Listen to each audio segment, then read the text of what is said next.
evening, ladies and gentlemen. There's never a dull moment in politics, especially if it's Indian politics. And if you thought that the feverish election pitch will only peak when Lok Sabha polls actually are announced, you're completely wrong. The war bugle has been sounded, battle formations have been breached, and the cavalry has been sent in. Today, we saw one of the fiercest battles for Rajya Sabha seats across the most populous state of Uttar Pradesh, Karnataka, and Himachal Pradesh. You'd ask, why are 15 seats in the upper house being so hotly contested? Over the next 1 hour, I'll explain how cross-voting in Akhilesh's party may just sound the death knell for the Gandhis in its own bastions of Amethi and Raebareli. I'll also show you with statistics how the Congress party's Himachal Sarkar is fighting for its very survival in the hill state. Across in Karnataka, even the BJP wasn't safe enough from cross-voting, with S.T. Somashekar backing the Congress nominee. Let's break down the day's developments for you. It is often said that the greatest enemy lies within. Ghar ka bedhi lanka dhai. Today, this is being slowly and painfully felt by the India Alliance in Uttar Pradesh. During the Rajya Sabha elections, Akhilesh's flock wandered behind the enemy lines and cross-voted for their biggest nemesis, the BJP. 8 of Samajwadi Party's MLAs backed the Saffron Party candidate. This includes their chief whip as well. The question is how many of the BJP may have just captured the Gandhi bastions if these MLA defect later.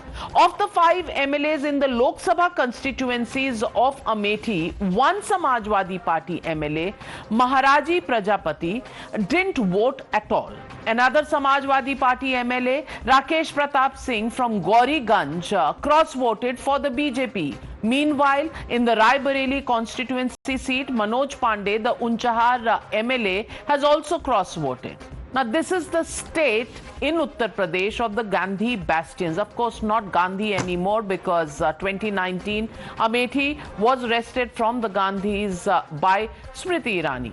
Another pattern which has now emerged in the cross-voting is that 5 Samajwadi Party MLAs from Ambedkar Nagar Lok Sabha constituency have also cross-voted. Rakesh Pandey, the Ambedkar Nagar MLA, was joined by Pooja Pal, the Chail MLA, Abhay Singh, the Gosaiganj MLA, Ashutosh Maurya, the Badaयूं MLA, and Vinod Chaturvedi, the Jalon MLA. Remember, the Ambedkar Nagar Lok Sabha constituency was won by the BJP in 2019, but all the 5 assembly seats were won by the Samajwadi Party in 2022. Now, will it be wrested back? In the 2024 polls, will BJP hope to get the complete control over this area? And why did all of these MLAs cross-vote? Rakesh Pratap Singh and Abhay Singh have both said that they voted as per their conscience.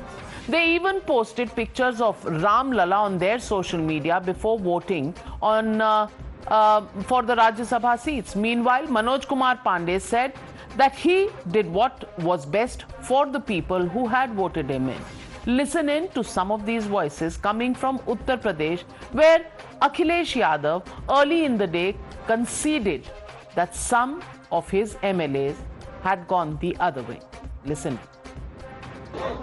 हर एक में साहस नहीं होता है जो सरकार के खिलाफ खड़ा हो जाए। भारतीय जनता पार्टी जीतने के लिए कोई भी हथकंडा अपनाएगी। राज्यसभा के चुनाव में भारतीय जनता पार्टी ने सब कुछ किया है वोट लेने के लिए। बहुत बार जनता ने वोट देने का मौका दिया। कुछ नहीं, कोई कमेंट नहीं, नो कमेंट। राजनीति में है तो आरोप लगेंगे। हम जनता के लिए चुन के आए हैं और जिस भगवान रूपी जनता ने हमें चुना है उसके लिए केवल हमें सोचना है। However, the biggest upset for the Congress party is from Himachal Pradesh. The Congress is falling down a slippery slope in this hill state. And now, fears its very survival. Out of the 43 MLAs backing the government, 9 of them have cross-voted. Of this, 6 were Congress MLAs and 3 were independents. 1, the Speaker. This delivered a crushing defeat for the Congress veteran Abhishek Manu Singhvi, who claimed a moral victory even though he lost the Rajya Sabha seat that his party had contested as the BJP wrested his seat away.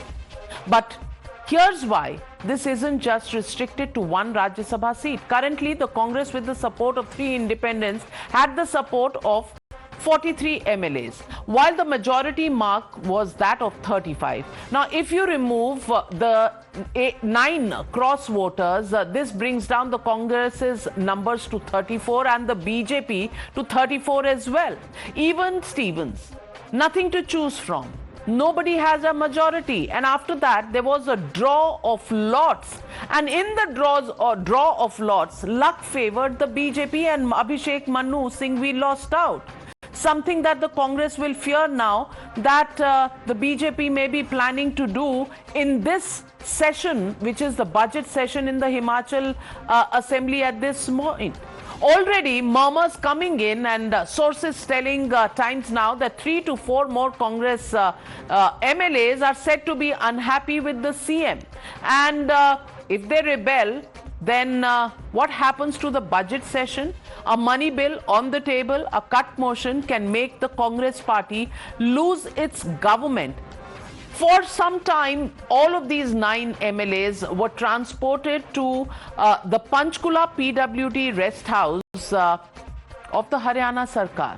From there, they've been whisked away to a new destination unknown. And the Chief Minister of Himachal Pradesh has already made allegations that Haryana police came and arrested and whisked away his MLAs. Listen in to the war of words. Thirdly, I'd also like to thank the 9 persons, because they've taught me a lot about human nature, its fickleness or its resoluteness. They've taught us a lot because they supped with us. In the biblical terms, it's called supping with us. Dinner, drinks, and photography till 11 o'clock last night. And 3 of them had breakfast with us, or 2 of them had breakfast with us. So I think we are bad judges of human character. They are obviously better judges of human character, because the arithmetic of an open election in the Rajya Sabha is crystal clear. That message is that we shall shamelessly, by hook or by crook, and more by crook and less by hook, win the election at any cost. जिस प्रकार का ये गंदा घिनौना खेल Bharatiya Janata party की सरकार खेल रही है, हिमाचल की संस्कृति इस चीज को कभी पसंद नहीं करती। और जो लग रहा है जिस तरह से वो लोगों ने अभी किडनैप करके ले जा रहे हैं, जिसका कि बस के चित्र हमें मिले हैं, तो हम कह सकते हैं कि आने वाले समय में इस प्रकार के लोकतंत्र को जिस प्रकार हत्या करने की कोशिश की जा रही है, और ये ऐतिहासिक लंबे समय तक हिमाचल प्रदेश के इतिहास में रहेगी। भाई हर्ष जी को मैं बहुत बधाई देता हूँ, और पार्टी के राष्ट्रीय अध्यक्ष जगत प्रकाश नड्डा जी को बहुत बधाई देता हूँ, और अमित भाई को, प्रधानमंत्री जी को मैं बहुत बहुत बधाई देता हूँ। आदरणीय प्रधानमंत्री नरेंद्र भाई मोदी जी को मार्गदर्शन में आगे बढ़ेंगे और हिमाचल का विकास करेंगे। So, ladies and gentlemen, all in all, look at what's happening to the Congress party. Well, Himachal may be slipping away from them. Amethi has already slipped away from them. Raebareli has its own share of problems now. And now Rahul Gandhi may just be nudged out of Wayanad, his safe constituency in Kerala as well. Watch the irony. The top leader of the largest party in the coalition, Rahul Gandhi, can't even find a consensus seat to contest from. Can this complex coalition of chaos and contradictions counter the Modi wave? Because the CPI has already fielded Annie Raja from Wayanad constituency, and the left party say that Congress party should actually be concentrating in the north, where it needs to challenge the BJP rather than in the Wayanad seat. If this is what is the pot shots that the left parties are taking, by unilaterally actually naming their candidate, what does this mean for Rahul Gandhi? And if Rahul Gandhi is not safe, what about the others? Listen in to how Prime Minister Narendra Modi took a dig at the India Alliance in Kerala this morning. Kerala में तो एक दूसरे के दुश्मन है, लेकिन केरला के बाहर बाकी देश में ये एक दूसरे के बीएफएफ यानी बेस्ट फ्रेंड फॉर एवर है। ये लोग कांग्रेस के युवराज को केरला से बाहर रहने की नसीहत भी दे रहे हैं, लेकिन केरला के बाहर ये इंडी गठबंधन की बैठक में कम्युनिस्ट और कांग्रेस साथ साथ बैठते हैं, बगल बगल में बैठते हैं, समोसा खाते हैं, बिस्किट खाते हैं, चाय पीते हैं। तिरुवनंतपुरम में कुछ और भाषा, दिल्ली में कुछ और बोली। इस धोखाधड़ी का जवाब केरल के मेरे भाइयों बहनों आने वाले चुनाव में हर केरला का नागरिक देने वाला है। So the legitimate question that we are asking on the news are tonight, can a divided Vipaksh vanquish Modi? That's a question and that's the debate coming up on the other side. You're watching the News Hour at 9. Debate number 1 on Times Now. Super Prime Time. Joining me tonight, Shehzad Poonawalla, national spokesperson of the BJP, Harshvardhan Tripathi, senior journalist, JVC Sriram, political strategist and commentator, Vivek Srivastava, political analyst, Ashutosh, senior journalist, Anurag Bhadoria, national spokesperson of the Samajwadi Party. But my first question goes to Tehseen Poonawalla, political analyst, supports the Congress Party, really needs your support, Tehseen, the Congress Party. Himachal Pradesh, equal even Stevens votes and luck just doesn't go your way, and Abhishek Manu Singhvi has lost the vote. I want to just ask you, if Wayanad is not safe, your own friends, BFFs as Prime Minister called them, if your own friends don't want to leave Wayanad seat for Congress Party, तो बाकियों से क्या दोस्ती expect कर रहे हो तहसीन Poonawalla? Independents not with you, your own party MLAs have deserted you. Which way is the Congress Party going, and is there any introspection that is due? Namaskar, Radhika ji. And you're right, introspection should be due. Himachal, the loss shouldn't have happened. The government out there, Himachal is a very important state that the Congress had won, because in a Hindi heartland state with 90% of Hindu population, 65% of which was upper caste, where the Honorable Prime Minister, while campaigning, said Himachal is its second home. For the Congress to pull off a victory out there, the Congress should not have had this defeat out there. Come what may, I still do believe that the government will not fall in Himachal, because the 6 MLAs can be suspended. There was a whip issue, though whip is not allowed in Rajya Sabha, but they will have their way around. So the government, there still is time, and you cannot bring in a no confidence in a budget session. Himachal, the best brains will have to be there to save the government. Though I do concede it is tough against an Amit Shah, Bhupender Yadav, and JP Nadda duel. And JP Nadda ji avenged his defeat out there. So I concede to that. But you can still save the government if you leave it to people like Rajiv Shukla, DK Shivkumar, Siddaramaiah, who do know how to do, Ashok Gehlot, Sachin Pilot, who understand politics, not to the left-leaning people. About the left Wayanad comment, which is slightly separate, I was aghast by Brinda Karaji's comments. With due respect to Brinda Karaji, and I say this with a lot of humility, she will not win a society election in her society. To come there and to tell Rahulji not to contest from Wayanad at a time of the Rajya Sabha elections, giving the Prime Minister a handle, once again makes me affirm that the left always supports the BJP. From the nuclear deal onwards, I've seen this. They've always given the BJP a handle or tried to revive the BJP.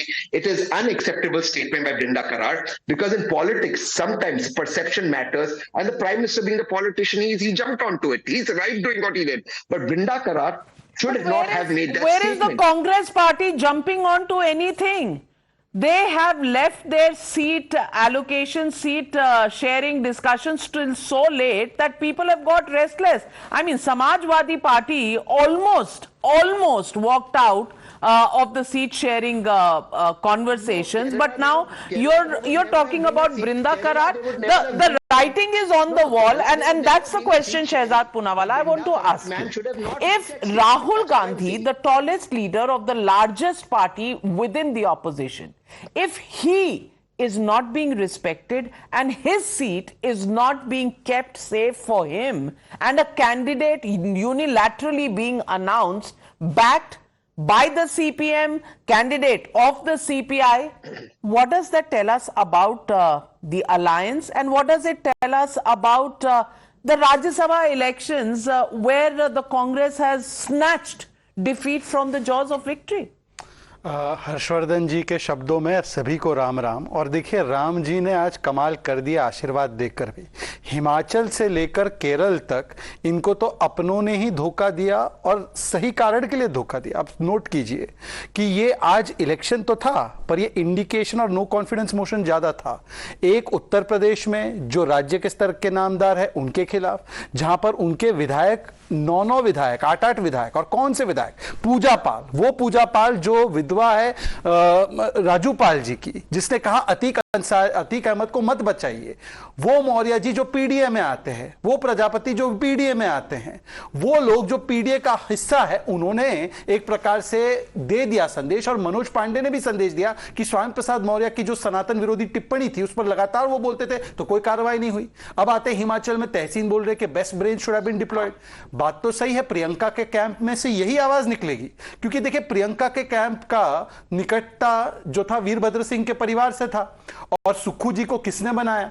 और एक साल से जब प्रतिभा सिंह जी, जब विक्रमादित्य जी बोल रहे थे कि संगठन को एक प्रकार से नजरअंदाज किया जा रहा है, राम मंदिर तक चले गए विक्रमादित्य, तब भी सुना नहीं गया। तो आज तहसीन अर्थात प्रियंका कैंप ने सही बोला है कि बेस्ट ब्रेन्स को डिप्लॉय करना चाहिए था, तो राहुल जी को उन्होंने यहां से भी नो कॉन्फिडेंस मोशन दे दिया। और आते आखिरी नो कॉन्फिडेंस केरला में।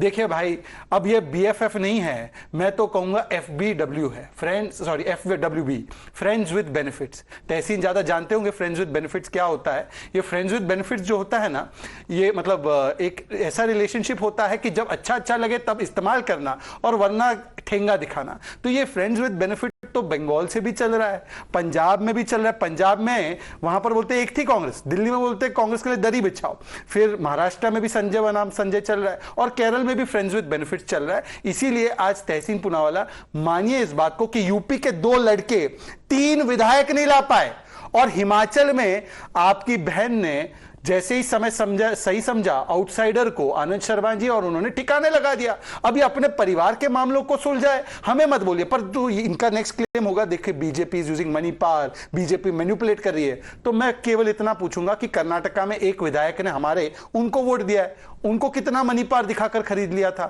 और जनार्दन रेड्डी ने भी इनको वोट दिया है। अब बता दीजिए कि वहां पर अलग प्रिंसिपल अपनाएंगे और हमारे लिए अलग प्रिंसिपल अपनाएंगे। तहसीन, quick रिबाट। I do understand friends with benefit. I saw the statement of the Honorable Home Minister about Conrad Sagma being the most corrupt man in India, and then going and forming an alliance with them. So friends with benefit, I've learned from the BJP. But let's leave that aside and answer 2 fundamental questions. Yes, there is an issue where people are cross-voting against governments that are there in power. But Himachal, I think the reflection should be more for the Congress, because here it was a sitting government, and never in my recent history have I seen a sitting government lose a Rajya Sabha with such numbers. So I think there has to be a very strong introspection. I do concede to the point, people like DK Shivkumar, who managed something in Karnataka, or Siddaramaiah or Rajiv Shukla should be the one who should be there. If people were upset with, say, Sukuji, for whatever reason, they should have taken it up with Priyanka. Rahul Gandhi responsible for Tehseen Poonawalla. Can you just educate us about what Rahul Gandhi is responsible for? Is he responsible for Himachal, for Karnataka, even Wayanad? Is he responsible for that? But Rahul is not in the country right now. No, he's not in the country right now. It's fine. But his party is tottering in Himachal Pradesh, and his seat is gone in Wayanad. It's not gone. He will win Wayanad. He'll win Wayanad by over 60% vote. Okay. Please mark it. Wayanad, he won last time at 65%. He'll increase his margin. Brinda Karat, listen, Brinda Karat, a man will not win a society election. Let's not take her analysis seriously. The question is, I'm only taking Priyanka Ji's name because Rahul Ji is abroad. So Priyanka Ji and Sanjay Ji they should have brought it up with them if there was any issue with Sukhu Ji. It is not Sukhu Ji who made them win. They won because of Priyanka Ji. Priyanka Ji is removed as General Secretary of Uttar Pradesh, but she is responsible and Rahul Gandhi is not. Rahul Gandhi is an ordinary MP. The entire party infrastructure is behind him for a so-called Nyaya Yatra. But when the party needs his leadership in political situations, he is abroad. Rahul Gandhi is abroad. And Tehsil Poonawalla shamelessly defends Rahul Gandhi night after night by saying that oh बेचारे वो तो विदेश में क्यों भाई विदेश क्यों चले गए हमारे लिए तो जब कॉर्पोरेशन का इलेक्शन होता है तब भी हमारे राष्ट्रीय अध्यक्ष बोलते हैं कॉर्पोरेशन के इलेक्शन में जो हुआ चंडीगढ़ में शायद आप लोगों को याद नहीं कराना चाहेंगे सुप्रीम कोर्ट है ना फ्री एंड फेयर है ना सुप्रीम कोर्ट तो कम से कम उस पर ताना ना लगाए लोकतंत्र जिंदा है हर्षवर्धन जी का वीडियो देख लेना लोकतंत्र जीवित है और किस प्रकार के यूट्यूबर वीडियो बनाते हैं हर्षवर्धन जी ने जवाब दिया है चित भी मेरी पट भी मेरी शहजाद पूनावाला जी दोनों नहीं हो सकते लेकिन लेट मी गेट इन अनुराग भदौरिया जी अंतरात्मा जाग गई है और अंतरात्मा से रामलला निकले हैं कम से कम 2 विधायकों ने तो अंतरात्मा की आवाज सुनी और रामलला की तस्वीर लगाई और बाहर निकले ये राम पर कोई रॉन्ग नंबर तो नहीं हो गया समाजवादी पार्टी का क्या इसलिए 9 विधायक या 8 विधायक निकल गए आजकल अंतरात्मा जगती नहीं है नाविका जी बिकती है मैंने पहले ही आज बोला था और इनकी अंतरात्मा क्या है जब लालच मन में आता है तब अंतरात्मा जग जाता है जब कोई किसी को डराता है अंतरात्मा जग जाता है जब कपट कोई कर जाता है तो अंतरात्मा जग जाता है जब सत्ता की मलाई याद आती है तो अंतरात्मा जग जाता है जब बुद्धि विवेक मर जाता है तो अंतरात्मा जग जाता है जब खेला मन में आता है तब अंतरात्मा जग जाता है जब इंसान की इंसानियत मर जाती है तब अंतरात्मा जग जाती है जब जनता के विश्वास के साथ विश्वासघात याद आता है तब अंतरात्मा जग जाती है भारतीय जनता पार्टी के साथ जो लोग आज हम 7 विधायक इनकी अंतरात्मा उस समय नहीं जगी क्या वजह थी जो आपकी अंतरात्मा नहीं जगी जब यहाँ पे बेरोजगार आत्महत्या कर रहा था तब अंतरात्मा आपकी क्यों नहीं जगी जब महिलाओं को घसीटा जा रहा था रोड पे तब आपकी अंतरात्मा क्यों नहीं जगी जब किसान की मौत हुई किसान धरने पे बैठा रहा तब अंतरात्मा क्यों नहीं जगी आपके इन्हीं के क्षेत्र के छात्र लगातार भटकते रहे रोजगार के लिए पुलिस लाठी लेके इनके पीछे पड़ी रही तब इनकी अंतरात्मा नहीं जगी मणिपुर की बेटियों के साथ अन्याय हुआ अंतरात्मा नहीं जगी चंडीगढ़ में जिस तरह से लूट तंत्र हुआ लूटा गया लोकतंत्र को अंतरात्मा नहीं जगी और जिस तरह से आपने इलेक्टोरल बॉन्ड पे जब सुप्रीम कोर्ट ने बैन लगाया तब भी इनकी अंतरात्मा नहीं जगी राजस्थान में एक दलित मजदूर का बेटा आईआईटी पास करके अधिकारी बनता है और भ्रष्टाचार के डर से आत्महत्या कर लेता है तब भी इनकी आत्मा नहीं जगती है अंतरात्मा कैसी है भाई ये भारतीय जनता पार्टी की अंतरात्मा ये जो भारतीय जनता पार्टी ने आजकल नया अंतरात्मा के जो शब्द खोज के लाई है कमाल की बात है अभी पूजा पाल जी की बात कर रहे थे पूजा भारतीय जनता पार्टी के शब्द नहीं है अंतरात्मा के ये आपके विधायकों के शब्द हैं अनुराग भदौरिया जी अब आपके कानों तक अपने विधायक के शब्द नहीं पहुंच रहे और क्या दिन आ गए हैं मुझे बुरा भी लग रहा है अनुराग भदौरिया जी ऐसे दिन आ गए हैं कि अपने पार्टी के विधायकों के साथ बात करने के लिए आपको टाइम्स नाउ और न्यूज आवर पर उनके लिए कविता पढ़नी पड़ती है कितनी बुरी बात है कि आपको अपने विधायकों के लिए कविता यहां आकर पढ़नी पड़ती है आपका कॉल नहीं ले रहा कोई अरे सुन तो लीजिए बुरी बात सुन लीजिए कमाल की बुरी बात है सत्ता की मलाई खाने के लिए भारतीय जनता पार्टी के लोग लालच दें और वो विधायक अपने जनता के साथ विश्वासघात करें एक और विधायक की अंतरात्मा जगी थी अंतरात्मा दारा सिंह चौहान की भी जगी थी समाजवादी पार्टी के सिंबल से जीत के आए थे बीजेपी में शामिल हो गए बाद में घोसी में उपचुनाव हुआ और घुस गए वहां पे 45,000 वोट से तो जिनकी अंतरात्मा जगी है ना उनको जवाब अपनी जनता को देना होगा सत्ता के लालच में तो आ गए वो भारतीय जनता पार्टी के लालच में आ गए वो लेकिन जब क्षेत्र में जाएंगे तो जनता पूछेगी कि हमने तो आपको वोट सरकार के खिलाफ दिया था आपको वोट दिया था अपनी महंगाई बेरोजगारी पे ये बात तो 100% सच आपने कही लेकिन लेकिन आज आपके 3 कैंडिडेट में से 2 ही जीत पाए, एक कैंडिडेट हार गया क्योंकि अंतरात्मा किसी की बोल गई। अब शहजाद पूनावाला जी, इतनी बड़ी कविता लिखी है, जवाब दीजिए। अनुराग जी, संभवतः लाउड स्पीकर का आवाज इतना जोर से सुनते कि अंतरात्मा की आवाज कहां तक उनके कान में गूंजेगी। खासकर मनोज पांडे जो कहते हैं राम मंदिर का राम का विरोध ना हो, तो लाउड स्पीकर का आवाज जो सुनने के आदी है। और आप देखिए अनुराग जी अधिकृत राष्ट्रीय प्रवक्ता है समाजवादी के, पर अपने विधायकों को क्या क्या बोला है, लालची, डरा हुआ, कपटी, मलाई खाने वाला। कृपया करके टाइम्स नाउ फिर से अनुराग भदौरिया जी, अब मैं आपका फेडर डाउन करूंगी, पहले जवाब हो जाए, फिर आप काउंटर करिएगा, समय दूंगी। अनुराग भदौरिया, मैंने इतिहास में कभी नहीं देखा है, हर्षवर्धन जी बताए कि एक राष्ट्रीय प्रवक्ता आकर अपने विधायकों को बिका हुआ पैकेज लेकर बिक जाने वाले, अंतरात्मा से हीन होने वाले, ये कपटी है, ये डरे हुए हैं, रोज आकर अपने लोगों को गाली देना। मतलब ऐसे लोगों को टिकट काहे दिया था आपने?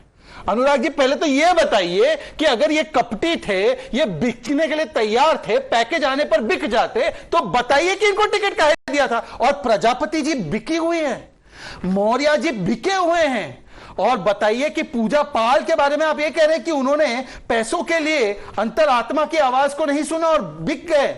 यह आपका आरोप है इन नेताओं पर, तो बोल दीजिए। अनुराग भदौरिया पूजा पाल के विषय में बोल रहे हैं, उत्तर प्रदेश की जनता सुन ले। पूजा पाल जो राजू पाल की धर्मपत्नी है, उनके बारे में अनुराग भदौरिया ये बोल रहे हैं, इसीलिए ये आपका हाल है। और आखिरी में ऐसा है, बेरोजगारी के विषय पर आपकी ज्यादा चर्चा है, महिलाओं के विषय में संदेश खाली पर कितने ट्वीट किए अखिलेश जी ने, जरा एक बार बता दीजिए। वहां पर अनुराग भदौरिया जी 30 सेकंड जवाब दीजिए। देखिए, जहां श्रीमती पूजा पाल जी की बात है, पूजा पाल को समाज में सम्मान के साथ जीने का अधिकार किसी ने दिया? समाजवादी ने दिया। समाजवादी ने टिकट दी, भारतीय जनता पार्टी ने टिकट नहीं दी थी, डिनाई कर दी थी। समाजवादी ने टिकट दिया, उनको सांसद, उनको सदस्य बनाया विधानसभा का। यह समाजवादी सवाल है। आज जिस प्रजापति को सुबह से लेकर शाम तक आप गाली देते नहीं थकते हो, आज आदरणीय हो गए। वाह भाई वाह भाई वाह, सत्ता के लालची जिनको पूरी जिंदगी भर गाली देते रहे प्रजापति जी को, आज आदरणीय हो गए। ये तो चेहरा भारतीय जनता पार्टी का देखने को लगातार मिलता है। जिस तरह से मधु कोड़ा की पत्नी को आपने अपनी पार्टी में शामिल कर लिया, जिनको आप पानी पी पी के कोसते थे, वो आज आदरणीय हो गई। जिस नीतीश कुमार जी को आप गाली देते थे सुबह से लेकर शाम तक, क्या क्या नहीं बोला, क्या क्या नहीं बोला, चरित्र से लेकर कहां तक नहीं बोला, आज आदरणीय हो गए आपके लिए। क्योंकि सत्ता मिल रही है। आप जिनकी बात कर रहे हो ना, ऐसे लोग भी हैं जिनका आप सुबह से लेकर शाम तक लाउड स्पीकर की बात करते हो, जो फोन पे बात कर रहे थे, क्यों चुटिया कट गई और हाँ भैया हो गया, काम हो गया है, उन्हीं को आज आपने अपनी पार्टी में ले लिया। यही आपकी नैतिकता है। मतलब आपको सत्ता चाहिए, किसी कीमत पे चाहिए। कोई अपराधी भी आ जाए कोई दिक्कत नहीं, कोई भ्रष्टाचारी आ जाए कोई दिक्कत नहीं, कोई परवादीवादी आ जाए कोई दिक्कत नहीं। हमें तो सत्ता चाहिए, मुझे सत्ता की भूख है, मैं सब भूल जाता हूं। चलिए अब सवाल ये उठता है और ये सवाल मैं आशुतोष जी से पूछना चाहती हूँ। अनुराग भदौरिया जी और अखिलेश जी कह रहे हैं, हम तो जानना चाहते थे कि कौन सच्चा है और कौन जाली है, कौन फ्रॉड है। अब उसके लिए क्या राज्यसभा के चुनाव करवाने पड़ते हैं, उसमें एक सीट हारनी पड़ती है, तब पता चलता है कि आपके खेमे में जो लोग हैं वो 22 कैरेट गोल्ड हैं कि नहीं है? आशुतोष जी, या फिर ये सच्चाई से भागना है कि कहीं ना कहीं आपकी पार्टी में शायद राम मंदिर पर जो स्टैंड लिया या अन्य चीजों पर जो स्टैंड लिया, कहीं ना कहीं डिससैटिस्फैक्शन है? आशुतोष, आप मुझसे पूछ रहे हैं मेरी पार्टी कहां है? मैं पूछ रही हूं कि ये इंट्रोस्पेक्शन नहीं होना चाहिए क्या? मैं तो जर्नलिस्ट के तौर पे पूछ रही हूं। नाविका जी, आज का सवाल क्या है? आज का सवाल यह है कि भारतीय जनता पार्टी को हर हालत में जीतना है। तो चाहे हिमाचल प्रदेश के विधायकों को पोच करना हो, चाहे उत्तर प्रदेश के अंदर विधायकों को पोच करना, स्टोरी तो आज की यही है ना बेसिकली, कि 7 विधायक यहाँ क्रॉस वोटिंग कर रहे हैं, 6 विधायक वहां क्रॉस वोटिंग कर रहे हैं। ऐसा क्यों हो रहा है? ये तो सवाल इंपॉर्टेंट है ना। ठीक है, आप समाजवादी पार्टी को जितनी आलोचना करनी है, अपने विधायकों को नहीं संभाल पाए, वो तो अपने आप एक सवाल है, कांग्रेस पार्टी नहीं। बट क्या ये सवाल नहीं है कि शिमला से विधायक निकलते हैं, सीआरपीएफ और हरियाणा की पुलिस उनको ले जाके पंचकुला में रख लेती है? ये अगर इसी तरीके से अगर विपक्ष की सरकारों को गिराना है या किसी तरीके से नहीं जीतने देना है, तो फिर चुनाव ना होगा, कोई मतलब है नहीं। फिर हमारे ख्याल से चुनाव बंद कर देना चाहिए इस देश के अंदर। अगर यही स्थिति है कि आप जहां नहीं जीते हैं वहां भी आप जीत जाएं, तो फिर क्या मतलब है? मुझे लगता है कि असली बहस इसी बात को लेकर यह है कि भाई ऐसा क्यों हो रहा है, किस लिए हो रहा है। आप जितनी कांग्रेस पार्टी गाली देनी गाली दीजिए, मुझे कोई इसमें दिक्कत नहीं है। समाजवादी पार्टी जितनी गाली देनी दीजिए, लेकिन असली कहानी तो यह है कि ये विधायक किस आधार पे उनके अंतरात्मा अचानक जग जाती है। अरे जिस दिन 22 जनवरी को भगवान राम की प्राण प्रतिष्ठा हो रही थी, उस दिन इनकी अंतरात्मा क्यों नहीं जगी? उस दिन जगनी चाहिए ना इनकी अंतरात्मा। आज चुनाव के एक दिन पहले कैसे कैसे इनकी अंतरात्मा जग जाती है? और वो भी उतने ही विधायकों की अंतरात्मा जगती है जितने विधायक जीतने के लिए चाहिए होता है, चाहे वो हरियाणा के अंदर हो, चाहे फिर वो माफ करिए हिमाचल के अंदर हो, चाहे यूपी के अंदर हो। तो ये अपने आप में एक बहुत ही अब इसका जवाब लोग ये दे सकते हैं कांग्रेस के जमाने में भी तो ऐसा, जब कांग्रेस के जमाने में ऐसा होता तो इसलिए आज कांग्रेस की हालत है। तो क्या आप भी उसी रास्ते में जाना चाहते हैं क्या? ये सवाल तो बीजेपी से बनता है ना, तो बीजेपी को सवाल देना चाहिए। ओके। हर्षवर्धन त्रिपाठी जी, हर्षवर्धन त्रिपाठी जी, इससे पहले कि बीजेपी से जवाब ले, मैं आपसे पूछना चाहती हूं, ये अंतरात्मा का जागना क्या एक साइंटिफिक मेजर है? क्योंकि आशुतोष जी का कहना है कि जितने एमएलए चाहिए होते हैं या जितने वोट चाहिए होते हैं उतनी ही अंतरात्मा जागती है लोगों की, और बीजेपी से ये सवाल पूछना चाहिए। नहीं, निश्चित तौर पर ये सवाल है, और मुझे लगता है कि ये जितने लोग भी जिनकी अंतरात्मा जागी है, जब वो अपने अपने विधानसभा क्षेत्र में जाएंगे तो उसको उन्हें जस्टिफाई करना होगा। लेकिन राज्यसभा चुनाव के दिन क्या खबरें हैं उसको एक बार पहले ठीक से सुन लेना चाहिए। कांग्रेस के विधायक मुरारी प्रसाद गौतम और सिद्धार्थ सौरभ ये बिहार में कांग्रेस के छोड़कर चले आए भारतीय जनता पार्टी में। जाहिर है इनकी विधानसभा की सदस्यता जाएगी, यानी वो उसको कुर्बान करके आ रहे हैं। राष्ट्रीय जनता दल की विधायक संगीता कुमारी ये भारतीय जनता पार्टी में आ जाती। एक बहुत जबरदस्त नेता, 5 बार के लोकसभा सांसद, यूपीए सरकार में मंत्री रहे नारायण राठवा, वो अपने बेटे के साथ भारतीय जनता पार्टी में शामिल हो जाते हैं। अभी वो राज्यसभा सदस्य हैं, उनका कार्यकाल है, कहा जा रहा है कि वो लोकसभा लड़ना चाहते हैं। 5 बार के जीते हुए वो 15-20 हजार की भीड़ के साथ, जनता के साथ ही शामिल हो रहे हैं। उनकी भी अंतरात्मा जागती। और इससे इतर आए तो उत्तर प्रदेश में 7 समाजवादी पार्टी के विधायकों की अंतरात्मा जागी, तो एक सुभाषपा के विधायक की भी अंतरात्मा जाग गई थी, जो इधर की छोड़ के समाजवादी पार्टी की तरफ चला गया। कर्नाटक में 2 भाजपा के विधायकों की भी अंतरात्मा जागी, जो सत्ताधारी पार्टी के पक्ष में एक ने वोट किया, दूसरा गैर हाजिर रहा। इसका मतलब क्या हुआ? इसका मतलब यह हुआ कि जो लोग भी जनप्रतिनिधि के तौर पर हैं, वो अपनी राजनीति कहां चलेगी उसको देख रहे हैं। और मैं हमेशा ये कहता हूं, बिल्कुल राजनीति में नैतिकता शुचिता खूब होनी चाहिए, लेकिन जब कोई हारने के बाद नैतिकता और शुचिता की बात करता है, आप जरा सुखविंदर सिंह सुक्खू जी को सुनिए। हमारे 40 विधायक हैं, बिके नहीं तो 40 वोट पड़ेंगे। अरे भाई, मतलब आप राजनीति कर रहे हैं, नेता हैं, मुख्यमंत्री हैं, या आप कोई मतलब पहेलियां बुझा रहे हैं? अखिलेश यादव क्या कहते हैं? हमने तो इसलिए तीसरा प्रत्याशी लड़ा दिया कि हम तय करना चाह रहे थे कि हमारे दोस्त कौन है हमारी पार्टी में। अरे कमाल है, आप राष्ट्रीय अध्यक्ष है पार्टी के, अपने विधायकों की परीक्षा आप इस तरह से लेना चाहते हैं? निश्चित तौर पर यह सवाल खड़ा होगा बार बार। जो विधायक दूसरी पार्टी के पक्ष में गए हैं उनके ऊपर सवाल खड़ा होगा, उनसे जनता पूछेगी।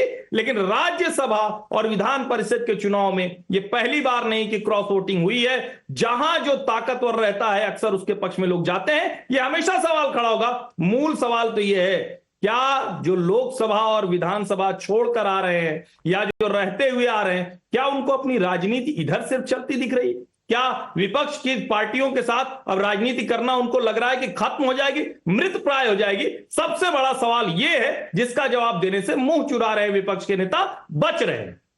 सवाल यही है। And Vivek Shrivastava, that is my question to you.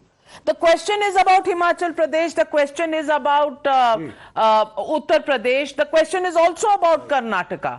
If cross voting is wrong and bad in Uttar Pradesh and in Himachal Pradesh, then it is also wrong and questionable in Karnataka. So nobody is coming out smelling of roses from these Rajya Sabha elections, because cross voting has happened in whatever style, in however many votes, there is cross voting. Having said that, I want to come down to the basic question. And the basic question here is the leadership, the alliance, and what really is the ideology, what really is the basis on which we stand in front of the people of India when we ask for votes. And it is here that I ask you the question about the India Alliance. The India Alliance, non-functional in Bengal, non-functional in Punjab, and today non-functional in Kerala as well. Your party, the CPI, has put its own candidate supported by the CPM. Brinda Karat and her statements are known to everybody. And where do they give their biggest and strongest candidate? They give it on Rahul Gandhi's seat. In what way are you going to convince the people of India? Right. Because this is about Lok Sabha elections. This is the election for electing a prime minister. Do you want Rahul Gandhi to be the prime minister? In which case, why is Annie Raja standing there? If you are united that you want to defeat Modi, or are you not clear about whether you want to defeat Modi or you want to defeat Rahul Gandhi? What is your strategy? What is your alliance? What do you stand for, Vivek Srivastava? Right. First of all, I'll answer both the questions. Harshvardhan Tripathi ji is confused. He is not able to come clean whether he is supporting cross-voting or not. I am saying that the cross-voting in Karnataka should not have been done. It is a wrong practice. The difference in Karnataka and Uttar Pradesh and Himachal is that it is institutionalized and promoted by the central government by using the state agencies' brute power of money and muscle. That is the difference in Karnataka and UP. So you're saying Himachal and Uttar Pradesh is institutionalized, but Karnataka is non-institutionalized by the state government? Absolutely, yes.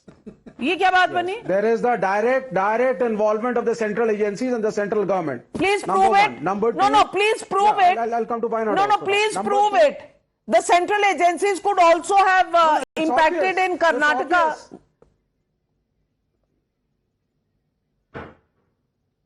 No, I mean, see, they could have tried, but then they have done it in Himachal and UP and we know it. If the Antaratma, the voice of the Antaratma was so important, they should have resigned earlier. Why were they waiting for the Rajya Sabha election day? And why in this manner? And Abhishek Manu Singhvi in the interview clearly said, so 2 or 3 of them had breakfast who is this question? Who is this question supposed to be answered by? MLAs of the Congress party, MLAs of the Samajwadi party, or the BJP? Who should answer this question? The people will answer this question because the BJP and the government is scared. They know the NDA is losing. They are frustrated. They are trying to attack the opposition parties, break it, use the agencies, throw in the money, do whatever. So they have done it in Congress Maharashtra. Is scared in Karnataka. So is the Congress scared in Karnataka? Tehseen Poonawalla, is the Congress party scared in Karnataka because you have made cross-voting possible in Karnataka? So are you scared in Karnataka because Vivek Srivastava says the BJP is scared in Himachal and Uttar Pradesh, that's why cross-voting happened. Now please explain this to our viewers. No, Vivek is right. Cross-voting as a matter of principle is wrong. But the difference is that in Karnataka, you have a Siddaramaiah and a DK Shiv-Kumar who can withstand the central agencies, which does not happen in other states. So you're saying Sukhu is not somebody who can withstand it? If you have, I'm going to be very blunt, if you have 40 MLAs and 3 independent MLAs and you still lose the Rajya Sabha election while being in government and you don't know that the people are being breakfast. But then why are you blaming the BJP? Yourself. Why are you blaming the BJP and the central agencies? Because the BJP is of course using the central agencies. Who's saying no, they use it in Karnataka. They acted like shields. They acted like shields. Himachal का चुनाव, तहसीन don't interrupt, Himachal का चुनाव toss पर आखिरी जाकर हुआ। अगर हम सेंट्रल एजेंसी इस्तेमाल कर रहे हैं तो बताइए किस प्रकार का इस्तेमाल है कि आखिर में जाकर टॉस पर तय हुआ, और टॉस तो केवल लक पे था, और ये तो अभिषेक सिंघवी ने भी माना है। दूसरी बात, हम करें तो चमत्कार, दूसरे करें तो गुनेगार। वाह, सेकुलर हॉर्स ट्रेडिंग भी होता है और कम्युनल हॉर्स ट्रेडिंग होता है। सेकुलर क्रॉस वोटिंग होता है, कम्युनल क्रॉस वोटिंग होता है। कर्नाटका का सेकुलर एकदम और हिमाचल का कम्युनल है। बताइए। और मुझे एक व्हाट्सएप आया है, व्हाट्सएप तहसीन 10 सेकंड और, मुझे एक व्हाट्सएप आया, पढ़ लेता हूं। वो व्हाट्सएप आया, एक कोई व्यक्ति है अंतरात्मा कहकर, अंतरात्मा ने मुझे व्हाट्सएप भेजा है, ये आशुतोष जी से पूछिए कि जब मैं उद्धव जी के अंदर जागृत होकर वोट मोदी जी का लेकर चली जाती हूं तब मैं मास्टर स्ट्रोक कहलाती हूं, जब मैं नीतीश जी में जागृत होकर वोट मोदी जी से लेकर चली जाती हूं आरजेडी में तब मास्टर स्ट्रोक कहलाती हूं, और जब मैं यहां पर खफा होकर समाजवादी पार्टी से मैं वोट करती हूं तो मैं अंतरात्मा बिकी हुई कहलाती हूं। तो आशुतोष जी जरा समझाइए, हम तो समाजवादी को कोई गालियां नहीं दे रही, ये काम तो आज कांग्रेस के और समाजवादी पार्टी के विधायक ही कर रहे हैं, एक दूसरे को गालियां देने का काम, और बच्ची कुची जो कसरत है वो अनुराग जी कर रहे हैं। तो मुझे मत कहिए, पर ये अंतरात्मा मास्टर स्ट्रोक और अंतरात्मा जागृत और बिकी ये कैसे होता है? आशुतोष फर्स्ट एंड देन अनुराग भदौरिया। आशुतोष, इसमें अगर किसी को कंफ्यूजन है कि अंतरात्मा जो है वो जगी है, जगाई गई है, तो मुझे फिर इस बारे में कुछ नहीं कहना है। भाई एक प्रदेश के मुख्यमंत्री साफ तौर पर कह रहे हैं कि 6 विधायकों को ले जाया गया पंचकुला, सीआरपीएफ के साथ ले जाया गया है, हरियाणा की पुलिस लेके गई है। अब इसके बाद कुछ बचता हो तो बता दीजिए फिर मुझे। ये तो पहली बार मैं देख रहा हूं इस तरीके से कि सीआरपीएफ लग रही है, वहां पे हरियाणा की पुलिस लग रही है। और अगर कोई ये कहना चाहता नहीं है इनके अंतरात्मा जग गई इसलिए गए, तो मुझे लगता है फिर वो बाकी लोगों को बेवकूफ समझते हैं। इतना सब कुछ इतना ब्लेटेंट, और बिल्कुल मैं साफ कह दूं, कर्नाटका के अंदर भी जिस तरीके से 2 विधायकों ने अपनी अंतरात्मा जगी है, ये गलत है और इसकी निंदा होनी चाहिए कि आप जिस पार्टी से चुनकर आए, जिस मैनिफेस्टो पर चुनकर आए हैं, या तो उस पार्टी से इस्तीफा दीजिए फिर दूसरी पार्टी ज्वाइन करिए। लेकिन जिस तरीके से ये लोग आज जिस तरीके से एक पार्टी से दूसरी पार्टी जा रहे हैं, डिफेक्शन कर रहे हैं, ये देश के लोकतंत्र के लिए खतरनाक बात है। एक वाक्य, correct. So anybody who defects after winning on a particular symbol from one party and goes to the other, should there be reforms and should they be completely suspended, rejected and lose their membership and go for elections एक वाक्य, again? केवल एक वाक्य। आशुतोष जी, जब उद्धव ठाकरे ने हमारे साथ vote लेकर, मोदी जी की फोटो लगाकर वोट लेकर उसके साथ गठबंधन कर दिया शरद पवार के साथ, तब आप जैसे लोगों ने कहा कि ये मास्टर स्ट्रोक है शरद पवार का। तो प्लीज स्टॉप सर्मनाइजिंग। एक सेकंड आशुतोष जी। और दूसरा, आप भाजपा को गाली दीजिए, ये आपका अधिकार है, आप आम आदमी पार्टी में भी थे तब भी करते थे। मुझे बताइए, सीआरपीएफ पर किडनैपिंग का आरोप लगा रहे हैं आप। आज आपकी राजनीति का स्तर यह बन चुका है कि ईवीएम को गाली देने के बाद संवैधानिक संस्थाओं को आज सीआरपीएफ किडनैपिंग कराएगी विधायकों का। यह आपका आरोप है शुद्ध रूप से। सीआरपीएफ इलीगैलिटी को सपोर्ट करेगी, यह आपका आरोप है। मान्यवर, कम से कम राहुल गांधी की संगत में इतना मत रहिए। यहां बैठ के वाटरबाउटरी मत करिए उद्धव ठाकरे की बातें। नहीं, वाटरबाउटरी नहीं, आपके डबल स्टैंडर्ड की पोल खोल रहा हूं मैं सर, सत्य बोलता हूं मैं हमेशा। मैं अगर मेरे अंदर हिम्मत है, अगर तुम्हारे अंदर हिम्मत है तो बोलो कि क्रॉस वोटिंग गलत है। उद्धव ठाकरे ने, मैंने कहा कि उद्धव ठाकरे जी ने भी अपने एम्बिशन को परस्यू किया, यहां पर भी एम्बिशन परस्यू कर रहे हैं, इसमें गलत क्या है? उद्धव ठाकरे ने जो बीजेपी के साथ किया वो भी गलत था। अभी आज बोल रहे हो, आज बोल रहे हो। अनुराग भदौरिया जी, ये जो अंतरात्मा का एक पैरेलल ड्रॉ किया है शहजाद पूनावाला जी, देखिए इस पर आपकी कोई टिप्पणी? सुनिए, अगर विधायक की बाकी अंतरात्मा जगती हैं तो मुझे लगता है कि उन्होंने जिस सिंबल पे चुनाव लड़ा, जनता ने उनको वोट दिया, जनता ने एक विश्वास पे वोट दिया ना। जब कोई विधायक चुनाव लड़ने जाता है तो पार्टी चुनाव लड़ती है। विधायक में अगर इतनी कुव्वत हो, इतनी ताकत हो, तो निर्दलीय लड़ेगा ना, वो निर्दलीय लड़के जीतेगा, जिसके साथ रहेगा। वो पार्टी से टिकट क्यों लेता है? क्योंकि पार्टी का एक वोट होता है, पार्टी की एक आइडियोलॉजी होती है, उस वोट से वो जीतता है। इसके मतलब वो अपने क्षेत्र की जनता के साथ धोखा कर रहा है। तो आपने पहले, अगर अंतरात्मा इतनी अच्छी है तो इतना जगह ना, रिजाइन करें, दोबारा से चुनाव हो, तो फिर आप देखेंगे दारा सिंह चौहान की तरह हो जाएगा जैसे घोसी में हुआ था। उनकी तो अंतरात्मा जगी थी ना। तो ऐसे में कह रहा हूं, सबकी अंतरात्मा, ये इस्तीफा दें, कल इस्तीफा देने के बाद चुनाव लड़ें, तब तो लगेगा अंतरात्मा जगी है, वरना ही लगेगा अंतरात्मा नहीं जगी है, बिकी है। सीधी सी बात है। अगर जगी है तो आप इस्तीफा दीजिए। बड़ा सवाल खड़ा कर दिया अनुराग भदौरिया जी, और इस पर बात होनी चाहिए, चर्चा होनी चाहिए। Reforms in the way our political process goes must happen. पर आप ये नहीं बता पा रहे कि आप उन्हें अपने ही परिवार में रोकने में असफल क्यों रहे?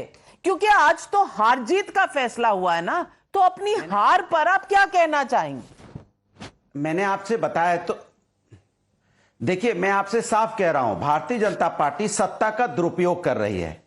और ये जो भारतीय जनता पार्टी का कैरेक्टर और नेचर बन चुका है कि सत्ता का दुरुपयोग तो करना, आपकी किसी कीमत अलायंस पे भी में सत्ता अभी हथियाना, शहजाद पूनावाला ये जी एक ने जगह नहीं हो सवाल रहा है। उठाया था, आपकी अलायंस में फिर नीतीश कुमार और उद्धव ठाकरे क्यों थे?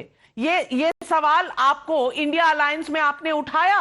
आप नैतिकता की बात कर रहे हैं तो ये सवाल भी उठना चाहिए था, वो सवाल नहीं उठता। और यहीं पर आप दूसरों की नैतिकता यानी कि बीजेपी की नैतिकता का सवाल उठाते हैं, लेकिन अपने गिरेबान में जाकर नहीं देखते। ये सवाल पब्लिक आज पूछ रही है। But let me get in JVC, sorry for coming to you late and last, but JVC, the question here is not just about the disarray in the Rajya Sabha elections. The question is about the wave, and the question is about the leader of the largest party, and nobody is under any illusion. Mr. Kharge may be the president of the Congress party, but nobody is under any illusion that the tallest leader of the Congress party is Rahul Gandhi. If Rahul Gandhi's seat is not safe from its own alliance partners, then who's safe? And can they actually blame the BJP and blame the central agencies? That's the question.